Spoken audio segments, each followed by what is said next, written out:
Saturday afternoon saw the Robins lose by 3 goals to 2 against Barnet. Phil Parkinson joins us. Phil, it was a really disappointing afternoon on a number of levels. 2 goals up, so it's never good to lose a 2-goal lead. 2 late goals for the opposition.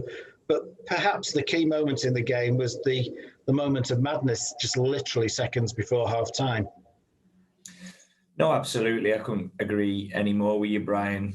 As you always do, you summarise it perfectly in your opening question. So really disappointing day. And as you said, the goal that we conceded just before half-time was a real turning point in the game, certainly give them something to hold on to. And for me, they looked like a team that weren't ever going to get back into the game. They looked like they'd kind of given up without being disrespectful to them. That's how it looked from the sideline. We were well on top, in cruise control, and to concede the goal that we did was extremely disappointing. And they're types of things that you don't expect to see within this team and at this level. And I feel the last 2 games, them type of errors have been creeping in for some reason. So it's something that we've got to address. I don't know if it's a concentration thing. I don't know if it's just an element of luck, a bit of bad luck that we're going through at the moment with regards them type of errors, because we haven't seen them this season. Although we haven't won lots and lots of games, we've been in every game. And the reason we've been in every game is because we haven't been making them types of mistakes. Barnet came with a bit of decent form, so they were always going to be a bit of a threat. But we were totally in charge in the first half, and there were some real positives. Great having Alistair Smith back, and Conor Kirby had a really good debut. And also, I thought Dan Mooney, who was never going to play 90 minutes on his return, worked his way into the game and made a good contribution. Yeah. Again, all of them did it exceptionally well, and I thought the team played well in the first half. The opening exchange is always a little bit of back and two, so probably the first 10, maybe 15, there was nothing really in it. Neither team got a foothold, as you would expect in a National League game. And then after that, I thought, like you said, we were superb, and then players really shone. And considering Alistair's been out for a number of weeks, Dan's been out what feels like forever this season, and I know he's been desperate. He's been working ever so hard behind the scenes to get back to the levels he needs to, because Dan's one of our best players and we've not had him all season. We've had him for little patches, and it's difficult to get any kind of momentum, especially a technically gifted player like Dan. You need a little bit of time to find your feet, attuned to the game, because he's a match winner for us. And then Alistair obviously just makes us so much stronger. I always feel, and I'm sure everybody else feels that way, when Alistair plays, we're a stronger team. So to have them two back on the pitch was a huge plus. And Conor Kirby did himself no harm whatsoever. He got around the pitch great. He did enough in possession. I think there'll be more to come from him in possession. I'm going to, myself and Neil, we'll move him round in them midfield positions as well. We want to have a look at him deeper, maybe a bit further forward as well. We know what he's like in the 8 role. So we will move things around. We'll have a look at different personnel in different positions, because we're not going to get an opportunity like this again to do that next season when we kick in. It'll be uber competitive, and as disappointing as it is to lose games, we really need to see who can do what and who's going to contribute to pushing this team forward. And you changed the shape a little bit on Saturday. Yeah, as I said, I'm going to do that. I think it's really important to do that. You're kind of damned if you do, damned if you don't. So if I just stuck with a core group of players that have seen us through the last 4 seasons, which we pretty much have anyway, but if I don't experiment with things and have a look at certain people, certain shapes, then people will say you're bonkers for not using this opportunity to do that. And you're losing games, so then you look like you're in the wrong then. But at least we know who can contribute, who can adapt to a certain shape, a certain system, and we'll do that right to the end, because we really do need to know who's going to move this team forward. And we're seeing a lot from players. We're seeing a lot of positives, but we're also seeing things that they need to improve on. So that's important for us as a management team, in terms of, do we need to improve on things like strength, conditioning, which is a given, because we've not had the opportunity to do that like other teams this season. So that's something we're going to heavily focus on. With me and Neil converting to full time, are we going to be able to transition many of the squad into that this time? That's a question mark that we need to look at. And then there's new personnel as well. We need to be looking at what areas of the pitch do we need to strengthen? I think it's fairly obvious to everyone where we need to do that, but we've got lots of decisions to make, and the good decisions, because I feel that this football club's in a really healthy position.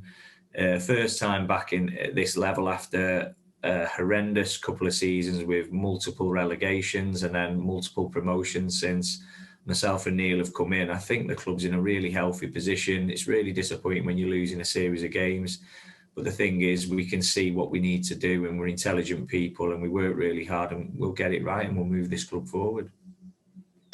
In terms of the league itself, as the seasons wears on, do you think it becomes more apparent what the levels are that are required, not just over a period of a few weeks or months, but throughout a season?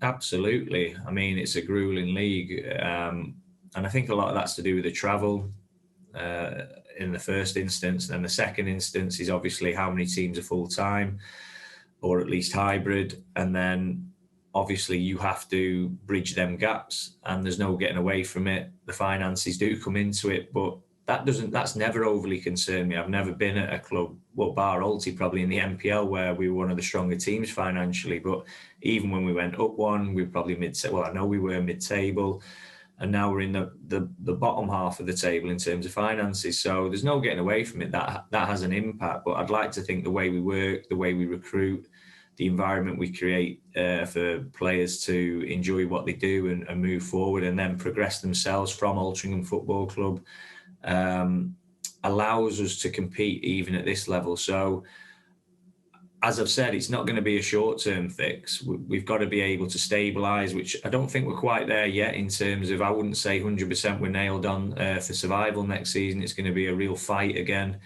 But then it's how we then move forward from there. And that's what you've always got to be looking at. There's no point in looking at the past of how fantastic we were and in the 1970s, 1980s, where we were absolute titans at this level. It doesn't just happen overnight. That's what we've got to build towards, and it takes time. And that's what I want to make for Altrincham Football Club. I want us to be recognised as one of the big hitters at this level, not a survival candidate. But again, that isn't just going to happen overnight. And what we've got to do is stick to what we believe in. It's easy to, and I've questioned it myself. Myself and Neil have sat there, asked questions of ourselves this season.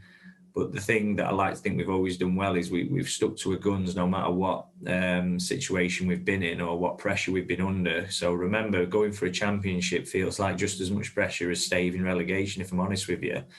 And it's easy to negate from what you do well and sort of the phrase that we use in football, bottle it and deviate away from what are your strengths and go the safe way. And I like to think we've always worked on plan A. People always chuck plan B in my face if things don't go well. Listen, we'll get plan A as well as we can. We know we need to tweak the shape a little bit next season, particularly home and away fixtures. I think there is a bit of a difference in approach that we might have to take, not for every game, but for certain games. And we've learned from this season massively. So we'll be in such a better position going into next season. We certainly stand out in this league as playing a different brand of football. Not the only team in the league, but one of few. Absolutely. And again, I said last week, didn't I, Sutton, what a fantastic spectacle they put on. And it's not something that I want my teams to do or we want our teams to do. But you've got to respect the way they did it, and they did it ever so well. And as painful as it was for us to take, it was quite enjoyable to see how well they did it. But I'd like to think over the years, people have respected what we've done and looked at how well we've done the playing through. And it's not just about playing through, it's about being intelligent with your play. So there's lots of different facets to our game that people probably don't look at. They just look at the playing through, and that's all we're about. We've got a number of things that we work on. But I just think if you work hard, you make your own luck in this game. And listen, we work exceptionally hard behind the scenes, the board, the players, the fans helping us to keep the season going. Everybody pulls in the same direction at Altrincham. And I said it when we won the league, that first time of asking, that historical moment that I think some people forget sometimes. I said, when Alti's together, it's stronger. And these are the moments where I've said in past interviews, there'll be speed bumps, there'll be difficult times. And I think difficult times since myself and Neil have come in have been maybe 1 or 2 defeats or a draw or a dip in form. This is a difficult time because we're not used to losing, but Altrincham fans have been here before where they've not been the strongest in this division and they've bounced down. We're trying to do the right things. I'd like to think people can see we've got a plan. We're not just chancing our arm and seeing how it goes. We know exactly where we're at, what we've got to do. Everything's going in the right direction off the pitch. I'd like to think we've been going in the right direction on it for a number of seasons now. And if we can continue that, it's only going to be a winning formula for us. And in terms of the journey that the club's on, it's a very exciting time, but it's also a difficult time because you've gone full-time. Neil was already full-time, but his role has changed. But that's only a part of the jigsaw. There's lots more work to do. And I think from our consultations with other clubs who've moved from part-time to full-time, normally via the hybrid model, it's a long journey and a very difficult journey. It is. I mean, again, we've alluded to me being full-time, haven't we? I'm in work now. I've got my Easy top on. I don't start until July. So it's just that forward thinking from the football club. It was like last season, I didn't think we'd get the academy off the ground because of what we were going through with COVID. That was a really important first part of the jigsaw to get that off the ground. The board showed great determination to do that. Neil showed great bravery to transition over as well, because it was a big risk for him leaving the job that he had, like it has been this time for me. So we're showing that bravery to do that because the club are showing the same amount of commitment and desire to move forward. The fans are fully behind us. It feels that way. I know there'll be 1 or 2 people who are down in the mouth when we lose a game, but that's being a fan. I am when I'm a United fan, so I've had many downs of late with supporting a team. So I completely can have empathy with fans who are critical when we lose games, because I don't want it to be comfortable when we lose games. But I think everybody's got to be aware of we're not, as I said earlier, we're not the strongest team at this level yet. We're not the strongest football club. We've got one of the richest histories and something I'm extremely proud of, and I know everybody else is, and I know we want to get back to them giant killing days. And we will have our great moments. We've had great moments this season. Look, when we went, 10 games, and we were winning all them games and we won away at Torquay, everyone felt on top of the world, didn't they? But that's football. That's why it's a great sport. You have mega highs and unfortunately you have some lows. But I'd like to think I could probably count on one hand how many poor performances there've been this season. So Bromley away, Yeovil, Sutton. So 3 poor performances. And I know people will say, well, what about the Barnet one there? But that wasn't a poor performance. It's just poor decision-making at times, just individual errors has cost us that games at critical moments as well. You look at when they scored the 47th and then the 87th and 89th minute, you can't write it. But again, that's why this game's great, because you just can't predict what's going to happen at times. But what we've got to do, and we will do, we'll learn from it and we'll move forward. 6 games left, 18 points to play for, so still plenty left in the tank in this season. And they're all tough games, particularly the home games look exceptionally tough. Notts County, huge club, and they've got a brilliant away record, so everybody understands what a difficult task that is. Cheers, Brian. You scared me to death there, yeah. So, yeah, it is. But this is why we come to this level. I mean, when I first come to the club, I always reflect on what people have said to me. I remember I meet the fans. I can't remember who it was who spoke to me, and he said from his last feeling of when we were at this level that it wasn't our natural level anymore. And that's something that really got the fire in my belly going to think, well, it will be, we'll get there. But people have just got to have that element of realism of it's going to take time. I know we don't get time in football, but if you don't give it time, we won't move forward. If we keep chopping and changing. So it would be easy to go, Phil Parkinson's not up to the job anymore, which I'm sure people are saying because we've lost a few games.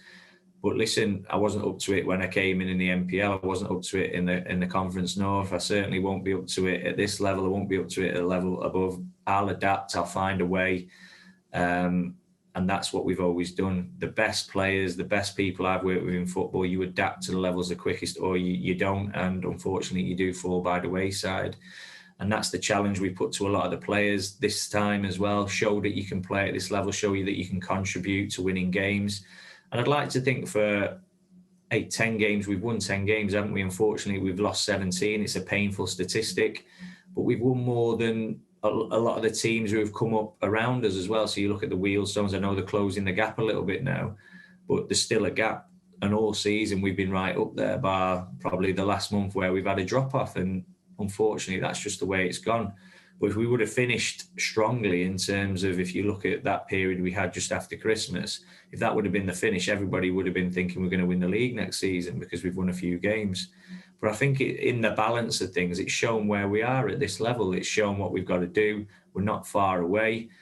We've had some tough ones to take in terms of results where we've lost when we should have at least drawn, or in my opinion, won. So I look at even the big boys who we played, like Wrexham at home when we were at FC United. I think bare minimum was a draw. I felt we should have won that game. Hartlepool away and at home, missed penalties.